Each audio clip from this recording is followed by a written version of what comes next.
আসসালামু আলাইকুম। এনসিপির কুরুচিপূর্ণ বক্তব্যের নিন্দা মুক্তিযোদ্ধা দলের। জানবো তার বিস্তারিত খবর।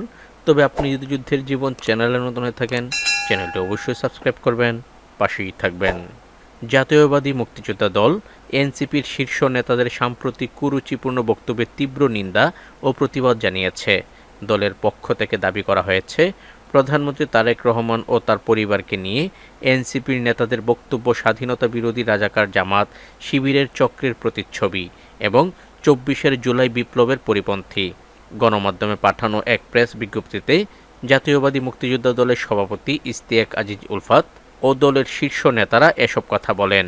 বিজ্ঞাপনে বলা হয়, হবিগঞ্জে এনসিপির একটি সভায় প্রধানমন্ত্রী তারেক রহমান ও তার পরিবার সম্পর্কে অশালীন বক্তব্য দেওয়ার ঘটনায় সাধারণ ছাত্র জনতা প্রতিবাদ জানিয়েছে। এনসিপির নেতারা বিভিন্ন কর্মসূচিতে তারেক রহমান ও বিএনপির বিরুদ্ধে চক্রান্তমূলক কর্মকাণ্ডে লিপ্ত হয়েছেন বলে অভিযোগ করা হয়। এনসিপি এইসব প্রোগ্রামের নামে আওয়ামী লীগ সন্ত্রাসীদের সম্পৃক্ত করে সদ্য সচল গণতন্ত্রের অগ্রযাত্রাকে ব্যাহত করে দেশকে স্থিতিশীল করার পায়তারা করছে। প্রেস বিজ্ঞপ্তিতে জাতীয়বাদী মুক্তিযোদ্ধা দল দাবি করে, এনসিপির এই অযাচিত আন্দোলনের মাধ্যমে হাসিনা ও ভারতীয় আগ্রাসন চক্রান্তের কাছে বিক্রি হয়ে যাচ্ছে এই নবীন রাজনৈতিক সংগঠনটি।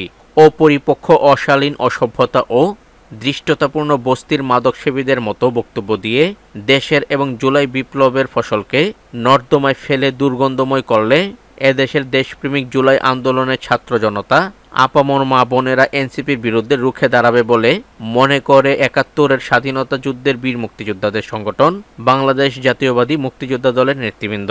তো আজ এ পর্যন্তই, দেখা হবে অন্য এক নতুন ভিডিওতে। ততক্ষণ পর্যন্ত সবাই ভালো থাকবেন, সুস্থ থাকবেন। আল্লাহ হাফেজ।